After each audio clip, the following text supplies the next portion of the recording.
Oke, di video kali ini saya ingin memberikan review match sedikit untuk pertandingan dari Borneo FC dengan Bali United, di mana Borneo FC berhasil menang dengan skor 3-1, lalu Persita Tangerang dengan PSIS Semarang, di mana Persita Tangerang bisa menang dengan skor 2-0. Kita mulai dulu dari Borneo FC dengan Bali United. Di pertandingan kali ini untuk Borneo FC yang saya ingin lihat adalah menjaga konsistensi dalam hal penerapan skema permainan. Dan untuk Bali United yang saya ingin lihat adalah strateginya Teko apa nih untuk skema permainan Bali United. Ya.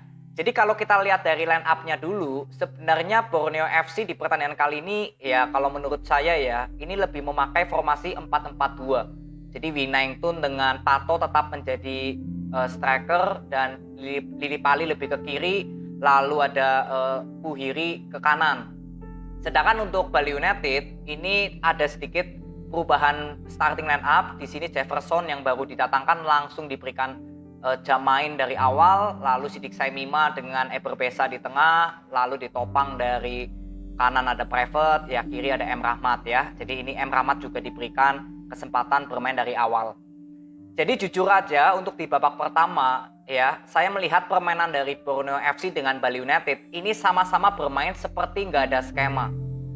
Ya, jadi seperti bermainnya ini oportunis, menyerang ya asal menyerang, ya mengandalkan skill individu, passing-passing long ball. Dan kalau kalian lihat di babak pertama lebih banyak untuk para pemain kedua tim lari daripada memberikan passing. Jadi menurut saya ya di babak pertama kedua tim benar-benar bermain tanpa skema gitu, lebih ke oportunis.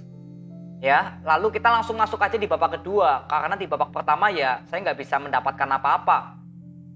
Di babak kedua, nah di sini perbedaannya yang saya lihat, Borneo FC akhirnya bisa bermain dengan skema permainan dan Bali United masih tetap sama, ya seperti nggak ada arahan dari Teko. Mungkin kalau Borneo FC ada arahan dari Huistra ya, agar pemain Borneo di babak kedua lebih mengandalkan skema, jangan ke skill individu atau passing-passing long ball. Tapi untuk Bali United ini terlihat sama, walaupun memang unggul dulu melalui golnya Private Barga ya 3 menit setelah babak kedua dimulai. Nah, yang cukup bagus menurut saya untuk Borneo adalah bagaimana ketika tertinggal ini bisa tetap bermain dengan skema permainan. Nggak seperti di babak pertama yang bermain lebih ke oportunis.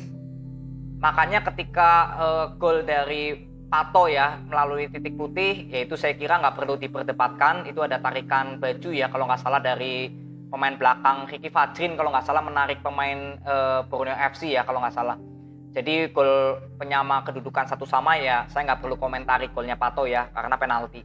Lalu gol kedua dari Puhiri ya itu asis dari Stefano Lillipali dari sebelah kiri ya. Puhiri sangat kosong, posisinya onside karena ya di sini Lillipali lebih maju membawa bolanya daripada posisi Puhiri ya. Di situ Dolah dengan Kadek Arel ya cukup kaget karena posisi Puhiri cukup bebas. Jadi ya Maringa juga cukup sulit untuk mengantisipasi bola dari headingannya Puhiri. Lalu gol ketiga dari Pato juga sama ya, ini melalui headingan. Jadi memang kualitas dari Pato ya cukup bagus juga di pertandingan kali ini ya. Ada kesempatan juga sebenarnya yang ditepis oleh Maringa. Ya, tapi artinya selama 45 menit babak kedua, Borneo FC paling tidak ya sudah bisa menerapkan skema permainan. Dan untuk Bali United ini seperti tetap sama, nggak ada perubahan. Skema permainannya tetap sama, mengandalkan skill individu, passing-passing long ball, lebih banyak pemain-pemain sayap ini lari-lari daripada memberikan passing. Nori walaupun bermain ya paling berpengaruh sedikit dalam hal mengatur tempo permainan. Tapi itu pun juga permainan Bali United masih tetap sama. Bermain cepat tapi nggak efektif. Peluang-peluang gol juga diciptakan dari ya paling shoot-shoot dari luar kotak penalti. Ya, jadi ini menurut saya ya Teko seperti masih kumat. Dalam arti kata ya tidak ada perubahan. Sebelum lawan PSS Sleman juga masih sama. Permainannya masih sama, gerasa-gerusu, oportunis, ya monoton.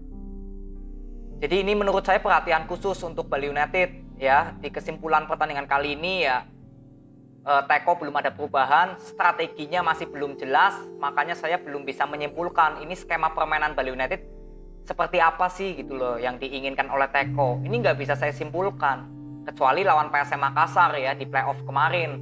Saya masih bisa menyimpulkan kalau skema Bali United oh iya mengandalkan bola possession, bermain lebih bertahannya pressing. Tapi kalau lawan Borneo FC dengan PSS Sleman, ya memang saya belum bisa menyimpulkan apa yang diinginkan oleh Teko untuk skema permainan Bali United. Ya, jadi saya kira Teko tinggal 3 lagi kesempatan, karena saya bilang ya berikan 5 kesempatan untuk Teko nanti di awal musim seperti apa, dan ini sudah dua kali mengalami kekalahan dan 2 kali juga Bali United bermain ya tidak maksimal. Lalu untuk Borneo FC ya kembali lagi konsistensi masalah penerapan skema ini sama seperti lawan Persik Kediri kemarin. Borneo FC lebih bagus di babak kedua, dan tentunya harapan saya Borneo FC kedepannya nanti bisa lebih konsisten lagi dari babak pertama ya. Jadi nggak hanya di babak kedua, tapi dari babak pertama sudah bisa konsisten lagi untuk menerapkan skema permainan ya. Jadi untuk Borneo FC selamat, kalian mendapatkan 3 poin. Semoga di match berikutnya bisa lebih konsisten lagi ya dalam hal menerapkan skema. Dan untuk Bali United juga tetap semangat ya. Ya kita akan tunggu aja dari manajemen Bali United akan melihat hasil kekalahan ini untuk Teko akan seperti apa responnya ya. Jadi tetap semangat untuk supporter Bali United. Lalu next dari Persita Tangerang dengan PSIS Semarang. Di babak pertama ini juga gak jauh beda dengan pertandingan Borneo FC dengan Bali United, tapi yang menjadi pembeda adalah di masalah faktor lapangan. Jadi di babak pertama ya memang karena curah hujan cukup tinggi, ya permainan kedua tim gak bisa optimal. Ya di sini Persita juga sebenarnya sudah mendapatkan 1 peluang ya melalui titik putih Bustos, tapi sayang sekali bolanya gak bisa dimaksimalkan. Ya sebenarnya sudah ada peluang emas. Lalu langsung aja kita masuk di babak kedua ya. Di babak kedua sebenarnya untuk Persita Tangerang di pertandingan kali ini kan saya ingin lihat dari masalah skema permainan, lalu masalah membuka keran gol. Sedangkan untuk PSIS Semarang yang saya ingin lihat ya masalah skema penyerangan. Karena di pertandingan sebelumnya kan PSIS Semarang menang 3-1 ya, untuk segi pertahanan sudah cukup bagus. Tinggal penyerangan yang memang belum efektif. Dan di pertandingan kali ini juga terlihat ya, kita langsung masuk di babak kedua. Persita Tangerang ini yang lebih bisa bermain dengan skema permainan. Walaupun lagi-lagi yang saya bilang ya Persita Tangerang ini banyak sekali kehilangan peluang-peluang emas. Vergonzi ya ada 2 peluang. Yang pertama di menit 60. Itu tinggal ban by one dengan kiper, itu sayang sekali bolanya nggak bisa maksimal ya ke tepis Adi Satrio. Lalu ada juga di babak kedua di akhir-akhir pertandingan ya, Vergonzi harusnya bisa memaksimalkan peluang itu menjadi gol, tapi Diarra berhasil menyambar. Jadi sebenarnya untuk Persita Tangerang ya mengenai counter attack ini cukup bagus.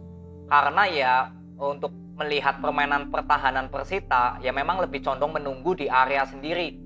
Dan PSIS Semarang ketika membangun serangan nggak bisa berkreativitas ya, nggak ada koordinasi, ya tentunya dimanfaatkan menjadi serangan balik cukup enak. Dan saya cukup terkejut ya dengan Agius ini, karena Vitinho dan Marukawa ini langsung diganti. Ya, padahal ya menurut saya perform dari Marukawa dan Vitinho juga menurut saya cukup bagus. Tapi kalau masalah fisik ya saya nggak tahu ya, ini juga bisa terjadi karena masalah curah hujan. Marukawa juga di babak pertama ya sudah terlihat seperti kelelahan ya, karena faktor curah hujan juga, mungkin Vitinho juga sama. Tapi artinya dengan pergantian pemain ini, ya di lini depan PSIS Semarang ini seperti nggak ada tempo permainan. Tidak ada pemain yang bisa mempertahankan bola lebih lama di area pertahanan Persita. Makanya ketika bola dari PSIS Semarang melakukan penyerangan banyak yang hilang, nah ini bisa dimanfaatkan untuk counter attack-nya Persita Tangerang. Dan transisi untuk pertahanan ya dari lini tengah itu juga sedikit lambat. Ya, Diarra paling yang terlihat lebih maksimal lah di pertandingan kali ini. Sudah banyak sekali melakukan penyelamatan nih Diarra. Tapi transisi dari keseluruhan pemain PSIS Semarang itu memang kurang sedikit cepat. Ya mungkin juga faktor karena tertinggal 2-0 ya, posisinya gol dari Rontini ya, lalu gol dari Vidal. Ya itu gol dari Vidal juga membuktikan bagaimana ya sektor lini belakang, karena itu kan asis dari Kusenov ya kalau nggak salah, dari belakang sampai ke depan ya. Jadi ya konsentrasi pemain belakang PSIS Semarang juga kembali lagi harus maksimal.